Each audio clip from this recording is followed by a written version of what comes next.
पण पहिला ब्रेक कसा मिळाला किंवा असं वाटलं कधी की मी सुद्धा अभिनेता होऊ शकतो? नाना पाटेकर यांचा थोडा प्रभाव जाणवला त्या काळामध्ये, की कोण आवडता होता की किंवा असं वाटत होतं का की ह्याच्यापेक्षा मी बेटर केलं असतं?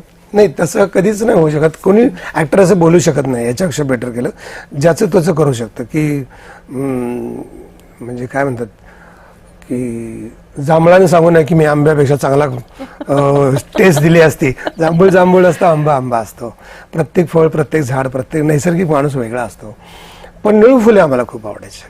म्हणजे आमच्या लहानपणी जर कोणाचे संस्कार किंवा कोणाचा अभिनय किंवा कोण आवडलं असेल जास्त तर ते निळू फुले पहिल्यांदा आवडले. शाळेत असताना, कॉलेजमध्ये असताना त्यांचे पिक्चर बघितले. मग नाना पाटेकर खूप आवडायला लागले, नसीरुद्दीन शाह आवडायला लागले, विक्रम गोखले, विनय आपटे आमच्या लाईफमध्ये चांगले आले. पण एक होतं की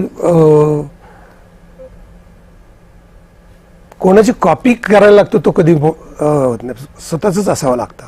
की श्रीदेवी कुठेतरी म्हटल्याचं मला आठवते की तुम्ही सक्सेस होता म्हणजे काय, तर तुमची जन्मता तुम्हाला देवाने एक निर्माण केले, तर तुमची स्वतःची स्टाईल जेव्हा तुम्ही रिस्टॅब्लिश करता म्हणजे तुम्ही सक्सेस होता.